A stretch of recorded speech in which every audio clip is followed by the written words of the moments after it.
Ada beberapa hal yang kadang saya ngomong dari hati ke hati ya. Saya nggak teriak-teriak hari ini.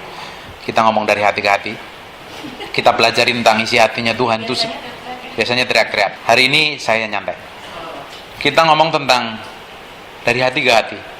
Ada beberapa hal yang harusnya Tuhan itu berikan kepada kita, atau harusnya bagian yang Tuhan siapkan buat kita itu harusnya kita capai, kita nikmatin, tapi itu kita nggak bisa nikmatin. Itu gagal. Kenapa sih kayak begitu hal terjadi? Ternyata Tuhan, Alkitab selalu ngomong, jangan lihat parasnya, jangan lihat mukanya, tapi lihat hatinya. Dari kedalaman hati itu Tuhan mau lihat seberapa besar kita itu mau cinta Tuhan, mau ngikut Tuhan, mau dibentuk Tuhan, mau diproses Tuhan. Kenapa kok Tuhan mau bentuk kita? Kenapa kok Tuhan mau proses kita? Kenapa kok Tuhan mau hati kita? Kenapa kok Tuhan mau segalanya yang kita miliki untuk Tuhan? Kenapa sih? Karena Tuhan sudah persiapkan segala sesuatu yang Tuhan sudah janjikan dan harus digenapi melalui hidup kita. Tuhan sudah siapkan posisi yang harusnya kita capai, di mana posisi itu sudah Tuhan siapkan. Itu diperlukan sikap hati yang benar di hadapan Tuhan. Sikap hati yang benar di hadapan Tuhan. Loh Pak, saya kan udah mau melakukan apa yang dinamakan agama. Saya udah minggu ke gereja, saya sudah berdoa 3 kali sehari, bukan hanya doa makan pagi, makan siang, makan malam. Saya udah punya hubungan itu dengan Tuhan. Tidak cukup seperti itu, tapi kita punya hati ini yang di dalam ini kita nggak tahu loh. Isi hati kita sendiri itu kita nggak ngerti loh kadang itu seperti apa. Yang tahu hati kita itu Roh Kudus. Makanya kita perlu izinkan Tuhan memproses kita. Makanya perlu kita tuh minta Tuhan sekali-kali doa itu, paksakan kehendakmu jadi dalam hidupku. Kehendak Tuhan itu kita harus minta dipaksakan terjadi dalam hidup kita, supaya apa? Kita dibawa, digiring ke dalam destinasi Tuhan, tujuan akhir Tuhan yang harus kita capai loh. Karena kita harus menyelesaikan penggenapan janji Allah yang Tuhan tentukan melalui hidup kita.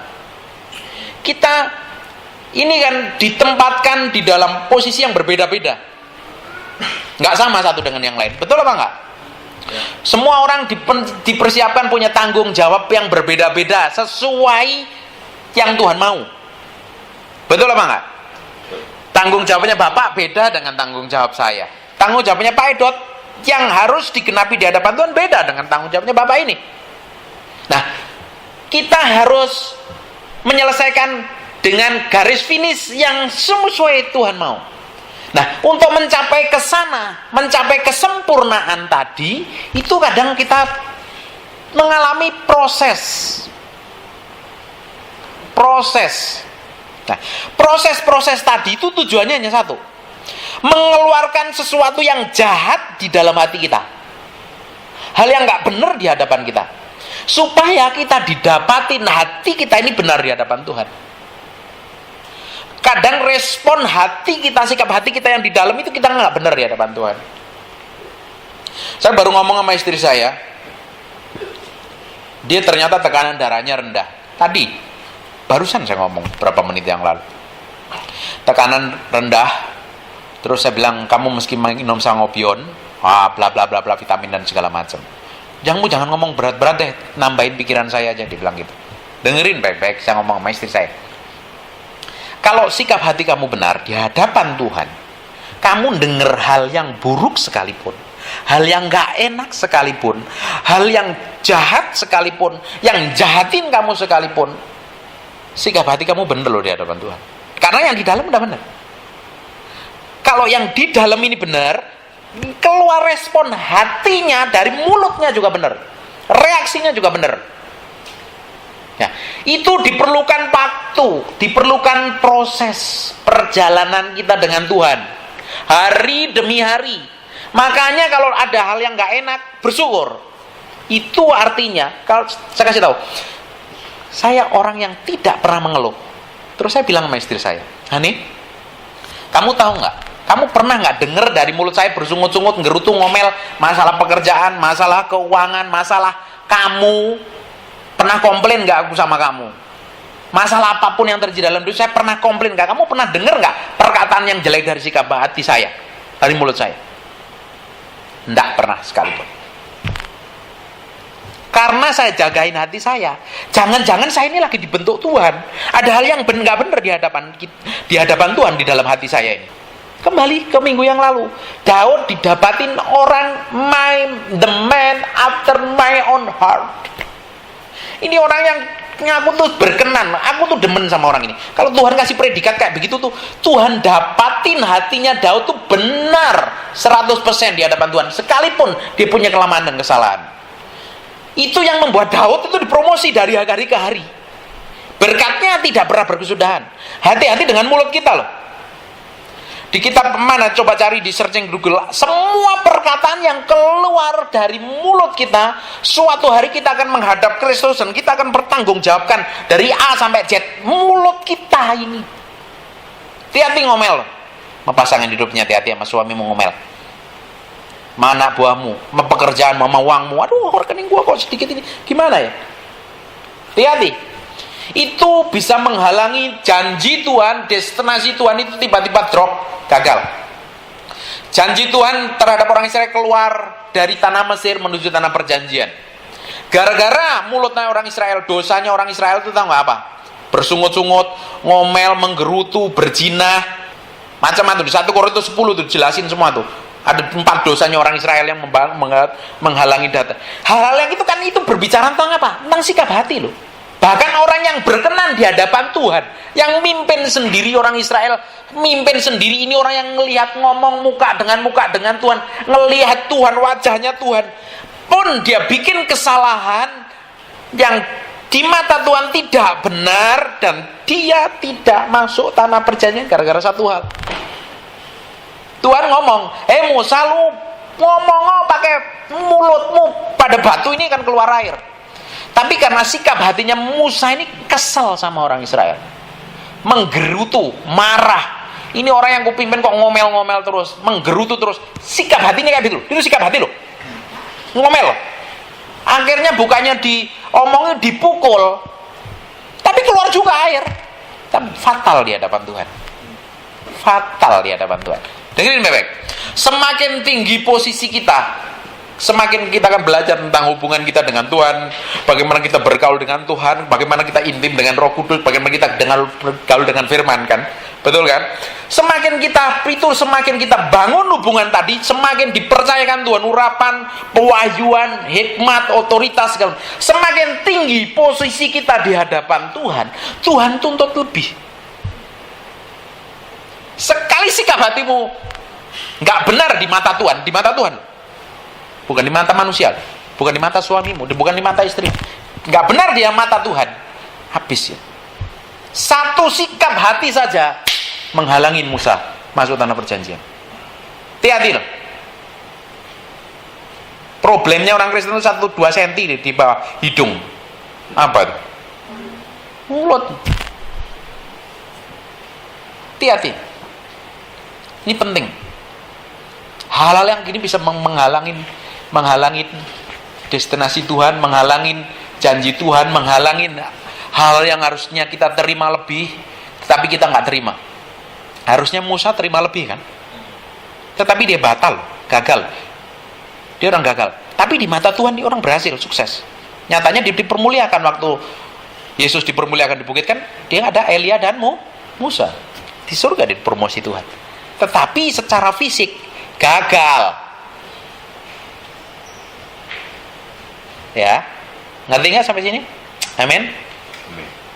Hati-hati. Sikap hati kita hari demi hari, waktu demi waktu, semakin kita kenal Tuhan, kita semakin tahu cara kerjanya Tuhan, maunya Tuhan, tesnya Tuhan, seleranya Tuhan. Kita mesti tahu. Karena kita ini kan mesti ngikutin Tuhan. Telak-telak kan. Nggak ada kompromi kan. Kalau kita mau ngikut Tuhan, itu 100% telak-telak. Gue mau ikutin kok Tuhan. Mau apa, mau kemana pun gue mau ikutin. Kamu mau pakai aku seperti apa sih tuh? Mau kamu pakai aku jadi lebih besar, kau mau berkatian aku lebih gede, kau mau aku percayakan pengaruh yang lebih gede, kau mau percayakan hikmat lebih gede, kau percayakan tanganku nih main gitar sekali jreng orang rebah manifestasi di lawat Tuhan. Itu diperlukan hati kita ini benar di hadapan Tuhan. Hati kita benar di hadapan Tuhan itu melalui proses. Jangan salah mensikapi semua proses. Jangan salah mensikapi hal yang jelek terjadi dalam hidup kita. Jangan pernah salah mensikapi hal-hal yang buruk yang terjadi dalam hidup kita. Cenderungan manusia, kecenderungan daging kita, kalau ngalami kita hal yang gak enak, respon kita langsung kita cari kesalahan orang lain. Gara-gara dia, gara-gara si A, gara-gara si B, gara-gara suami saya, gara-gara istri saya. Enggak. No. Tuhan mau hatimu. Sebenarnya kalau kita ngadapin hal yang gak enak itu kan Tuhan mau apa sih? Nih. Hati bukan di sini ya. Ini jantung, hati di perut. In the belly. The out of the belly. Di dalam perutmu dalam terjemahan bahasa Inggris. King James jelaskan. Hati itu artinya perut. Di terjemahan bahasa Inggris. Di dalam sinimu nih. Tuhan mau dia bertahta. Satu-satunya yang bertahta. Tapi tahtanya Tuhan sering didudukin dengan flesh, kedaginganmu, kemauanmu, egomu, kemauan saya, ego saya, amarah saya, yang sering menempatin hati saya. Ini Tuhan tidak mau. Kasih tahu, di dalam sini nih ada Tuhan yang harusnya bertahta dan memerintah.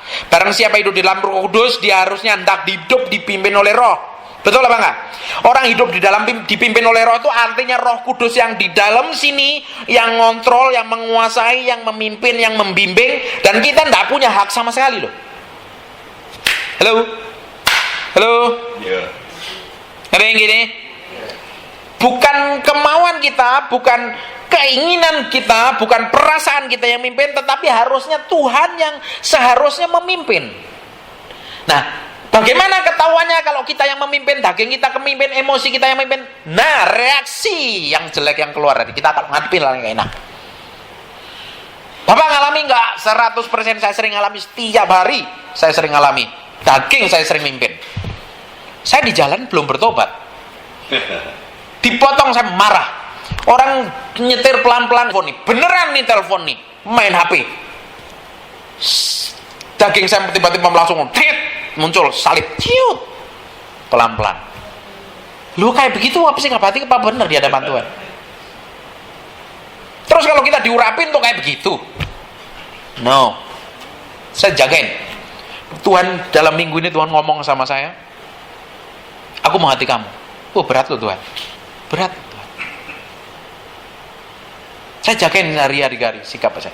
Saya ngadepin apapun saya mesti cool. And cool bukan sok cool-coolan, saya mau ngikutin apa yang Tuhan mau. Saya mau terima janji Tuhan. Nah, di sisi lain istri saya yang diproses.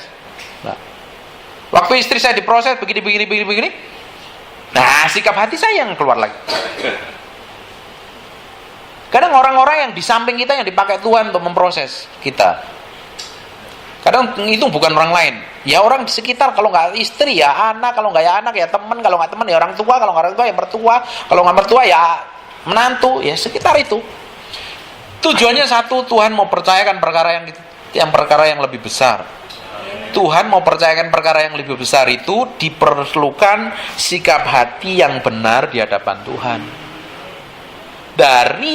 Dijaga dari mulutnya, ngomel, ngerutu, lawan, ngancem. Saya pernah ngomong di sini, kalau kita difitnah orang, dituduh orang, dicaci maki orang, dipersalahkan orang, ditusuk dari belakang orang di belakang, atau kita dikhianatin orang, diem. No complain, shut up, tutup mulutmu dan diem. Izinkan Tuhan menjelaskan, beri waktu Tuhan untuk menjelaskan segala sesuatunya. Itu akan terjadi promosi. Daging akan berontak. Baru saya ngomong, daging akan berontak. Langsung spontan. Dengerin bebek. Diperlukan kematian daging kita setiap hari. setiap hari ini harus mati. Ini tidak boleh muncul. Kalau kita mau dipakai Tuhan, luar biasa. Dari mulut kita keluar urapan, dari tatapan mata kita ada urapan, dari bayangan kita ada urapan, dari semua baju sapu tangan kita ada urapan, dan orang diberkatin melalui hidup kita. Diperlukan kita menyalipkan daging kita ini setiap hari. Coba buka cari ayatnya. Orang Kristen harus pikul salib di ayatnya di mana? Di Matius pasal berapa itu?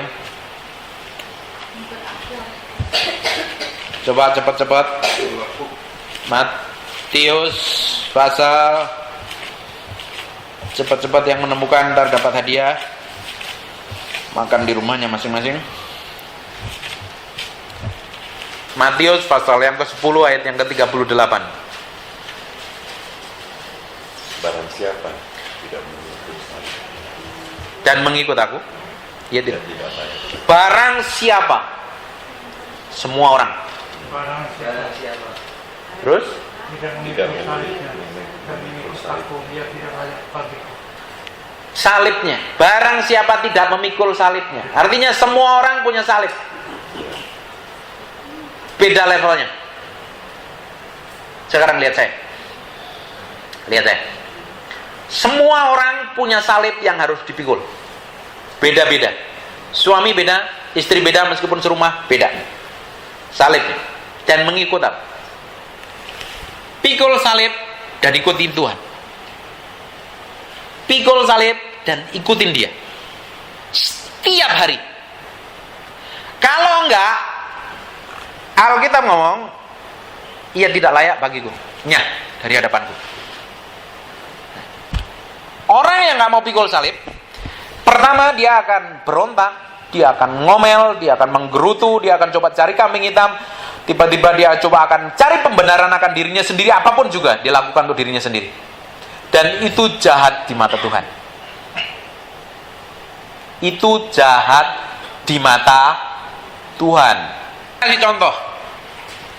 Yang pernah saya kasih cerita di sini bahwa si Saul dia mempersembahkan korban di hadapan Tuhan demi untuk orang Israel, karena ada orang Israel udah teriak-teriak nih. Tapi langsung ditolak Tuhan dan digantikan Daud. Satu lagi tentang Harun dan Miriam, dia ngomongin Musa. Dan Tuhan marah.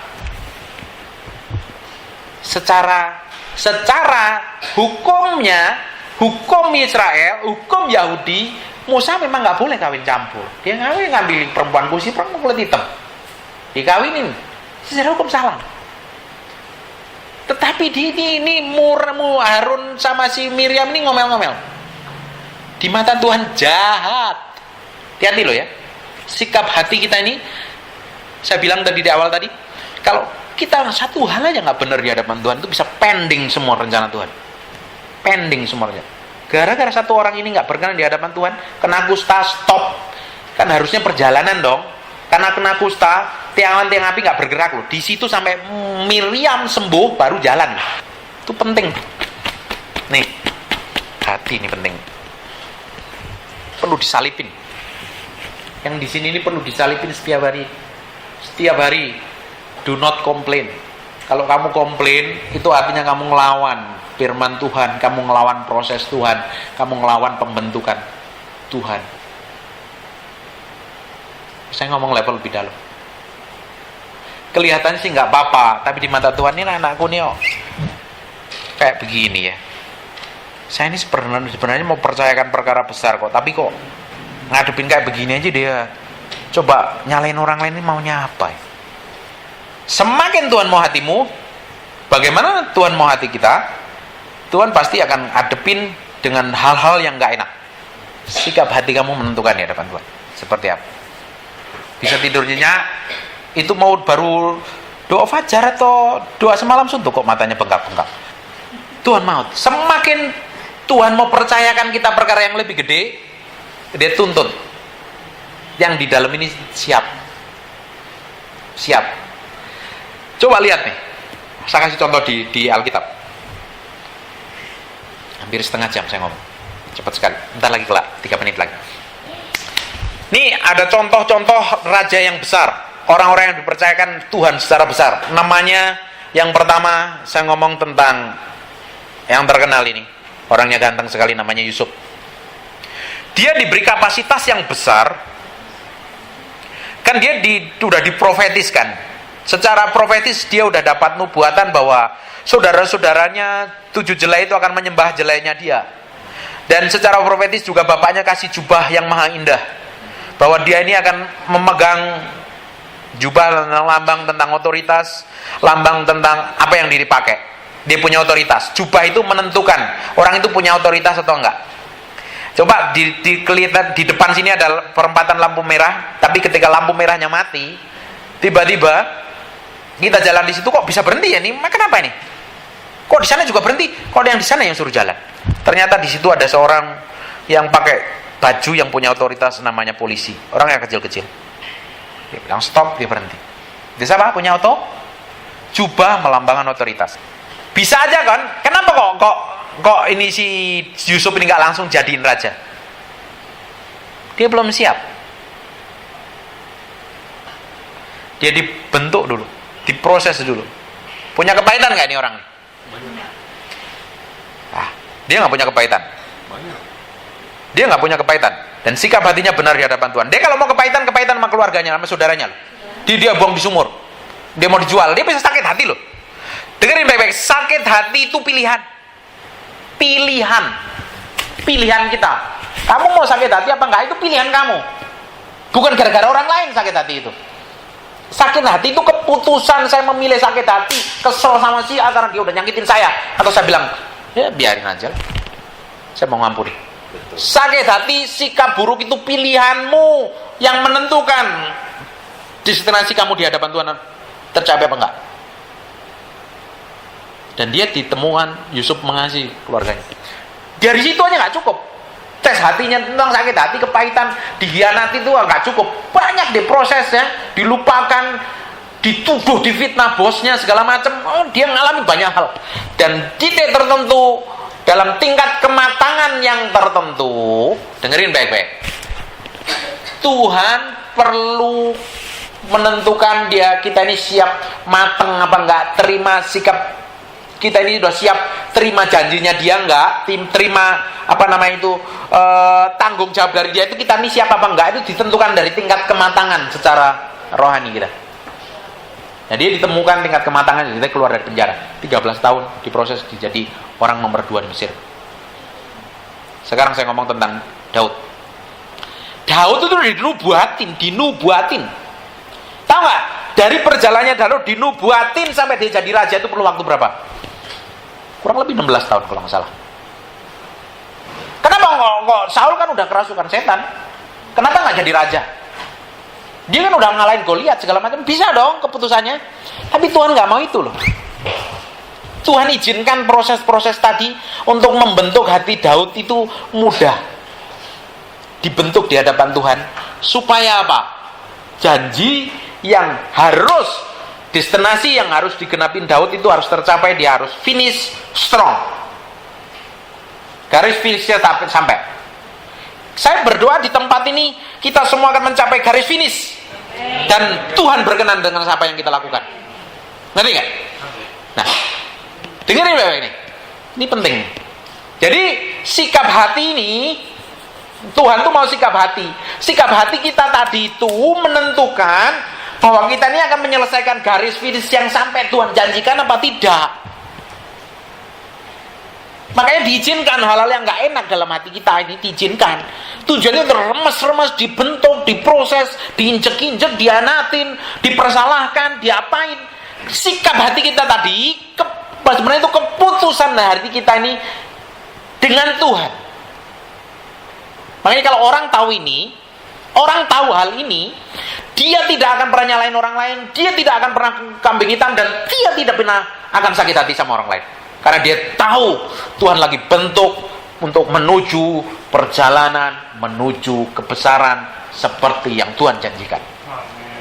Amin. Ini dengernya enak, yang disampaikan dalam enak, dengerinya prosesnya nanti berdarah-darah nangis. yang ngomongin lagi diproses. Makanya keluar firman kayak begini. Oke?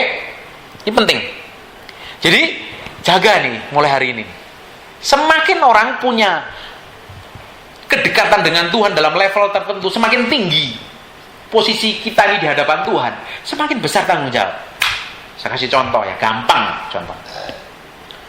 Seandainya Presiden Amerika ngomong begini nih, bercanda-canda, wah bercanda-canda ya, bercanda-canda gitu ya, dia bilang, ya udahlah kita akan bom nuklir aja tuh Rusia sama Tiongkok, ambil bercanda-canda, itu bisa-bisa itu Rusia sama Tiongkok itu udah panik loh, nih jangan-jangan ini bener nih, ini padahal dia bercanda-canda, bisa dibom duluan loh itu Amerika.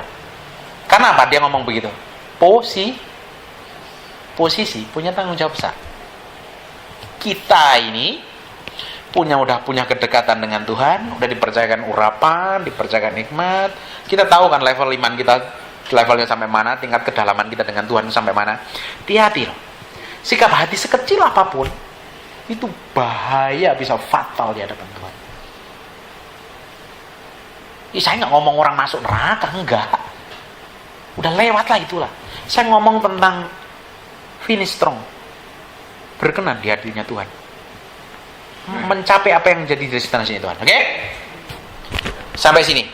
Selamat menjalani proses dan kita akan berkemenangan sampai akhir zaman. Amin.